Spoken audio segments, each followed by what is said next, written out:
And after a decade of incarceration, Mikhail Khodorkovsky is free. His lawyer says Russia's most high-profile prisoner has left jail.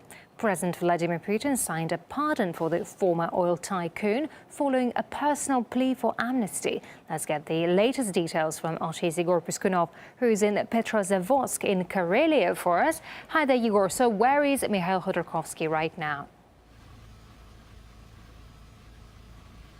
We've managed to get our hands on video footage of vehicles passing by the jail where Mr. Khodorkovsky was serving his sentence, and according to local journalists, he may have been inside one of those cars, although this information hasn't been officially confirmed. In fact, the only thing so far we know precisely, and that's according to Khodorkovsky's lawyer, is that in fact his client did leave the prison's premises, although he didn't specify where Khodorkovsky was going. Now, the staff of the airport here in Petrozavodsk, around 200 kilometers away from the prison, they told us that they have information that the former tycoon took off on a helicopter towards St. Petersburg, but this information also hasn't been confirmed officially. In fact, Russia's emergency ministry said that they did send a helicopter to the helipad near that prison, but with a different purpose, to evacuate an injured soldier. Now, local journalists, on the other hand, are saying that Khodorkovsky is in fact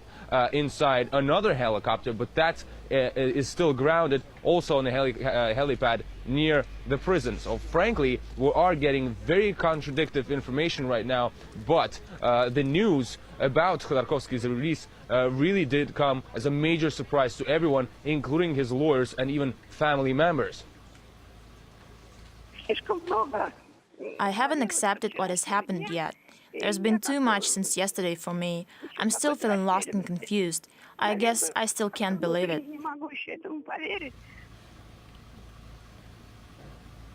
Now, all of this is happening less than 24 hours after President Putin broke the news that Khodorkovsky did ask him to be pardoned, which was among the key points for him to be able to go free, to be released from jail. And Putin said that the man has already served over 10 years behind bars. His mother has serious health problems, and he said he'd signed all the necessary papers for the former tycoon to go free as soon as possible, which he did on the next day. And apparently, just a few hours after that, Mikhail Khodorkovsky left the prison's premises. RT's Igor Piskunov live from Petrozavodsk. Igor, thank you very much indeed for that update. The decree granting a pardon to Mikhail Khodorkovsky is already available on the internet, on the Kremlin's official website, and here's the original text of it. It says the order is guided by the principles of humanity and that it comes into effect on the day of its signing, so is already in force. It's no exaggeration to say that President Putin's announcement that Khodorkovsky would be pardoned came as a huge surprise. RT's Anissa now takes a look. He may well be one of the most well-known prisoners in the world, but the idea of a pardon for former Russian tycoon Mikhail Khodorkovsky was unexpected, to say the least. A 4-hour Q&A and not one question about Khodorkovsky, and then this. Khodorkovsky recently wrote a petition asking me to pardon him. He spent more than 10 years in prison. This is a serious punishment. He cites humanitarian reasons, saying his mother is sick. I believe, taking due account of all the circumstances, it's possible to take a respective decision, and in the near future, I will sign a decree to pardon him. The former CEO and founder of the oil company Yukos built a fortune that made him Russia's richest man after the collapse of the Soviet Union, snapping up state assets at a bargain price in often dubious circumstances. Khodorkovsky's fall from grace began in October 2003, when he was arrested on charges of fraud and tax evasion. He and his business partner Platon Lebedev were found guilty in 2005 and handed 8-year sentences. 4 years later, fresh charges were brought against the two men, and in 2010, both were convicted of money laundering and embezzling 218 million tons of oil worth $27 billion. Mikhail Khodorkovsky is hereby sentenced to 14 years in prison. Word of his pardon and imminent freedom came as something of a surprise for all sides, including apparently his lawyers. Debates are raging over whether this is a PR stunt, a smart move, but most intriguingly about what's next for Mikhail Khodorkovsky. Anissa Nawe, RT, Moscow. While in Russia, news of Khodorkovsky's release came as a shock, high-profile European figures were more reserved in their reaction, as RT's Laura Smith now reports. I've been looking at the newspapers this morning, and of course they are all covering it. The Guardian newspaper is pretty muted itself. It calls the development unexpected. But the Telegraph newspaper uses the word bombshell, not once but twice in the article when it's writing about the pardon of Khodorkovsky. So it has come as a big surprise here. We've had a little bit of reaction, particularly out of Germany. The foreign minister says that he hopes for a quick release, which we understand it will be the case, and calls the pardoning a good decision. Angela Merkel, the Chancellor, says that she's glad that it's finally happening. She maintains that she's been pushing for it in various meetings with President Putin over the years. And the head of the European Parliament, Martin Schulz, also says that it's a step in the right direction. I've been reading some economics and political analysis of the situation, and generally speaking, they call it a good signal. They're not expecting any sort of improvement to happen straight away, but they think that it could be seen in the future as having been a watershed moment for the investment climate, the business climate in Russia and investor relations. Of course, some in the West are saying that it's an attempt to boost Russia's image ahead of the Winter Olympics in Sochi, particularly, of course, in the light of the Amnesty for Pussy Riot and the Greenpeace crew. Some say that even a display of clemency by Putin is also a display of power.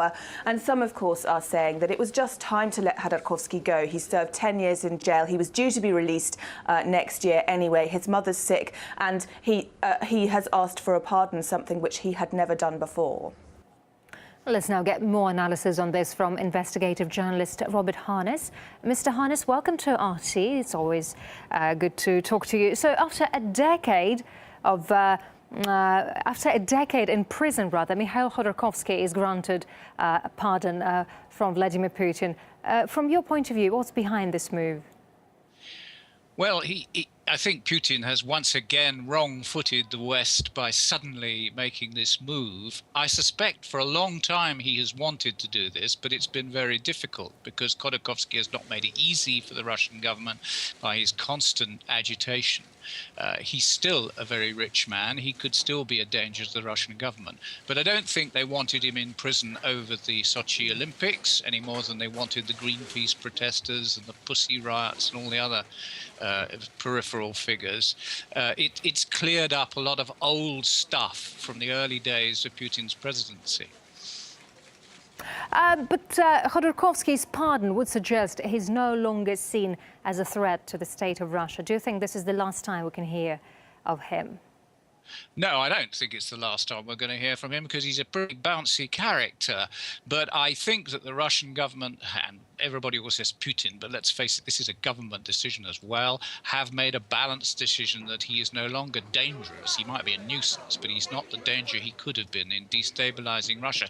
Imagine what would have happened if he'd achieved what he set out to do, which was to get all of his wealth, some $40 billion out of Russia. He was hiding it in Gibraltar. Let's not forget the Yukos company was owned by a Gibraltar company of which no one had ever heard, Menatep. If he'd got that money out and got himself out, he would have been a huge problem for the Russian government. And now I think they feel that, yeah, sure, he can be a nuisance, but he's no longer a great threat. How do you explain such a muted reaction from Western governments on this news? Well, they have their discourse, you see. The Russians are bad. They lock up nice people like Mr. Khodorkovsky, and they won't let him out, and they don't do all the right things for human rights. And then suddenly Putin lets these people out. And he, of course, not for the first time, he's completely wrong-footed them. They're just gasping for breath because they didn't expect this. What about human rights defenders for whom Khodorkovsky is a martyr, of course? Could they use him for their own purposes if he was willing? I think they'll be very foolish if they try, because the more you examine the history of Khodorkovsky with business partners suspected of being murdered. I don't want to slander the man, but there are all sorts of very shady things in his past, going well back into the 1990s and the Yeltsin era. Anybody who tries to set Khodorkovsky up as a sort of new Nelson Mandela is going to have some work on his hands. All right, investigative journalist Robert Harness, thank you very much indeed for your time. Thank you. And now Ben Aris, editor of Business News Europe, says the release of the ex-tycoon sends a positive signal to the business community in and out of Russia. Khodorkovsky has been a cause célèbre. He epitomized and personified a lot of the concerns that investors have, particularly portfolio investors, into doing business and investing into Russian shares. To let him out is not to say it's going to fix the problems with Russia's perception, but certainly it's a step in the right direction. And I think at the end of the day, the investors, stock investors, are actually quite pragmatic, if not even cynical. And to see Khodorkovsky released, for them will be a positive signal in so much as a step in the right direction for investing into Russia.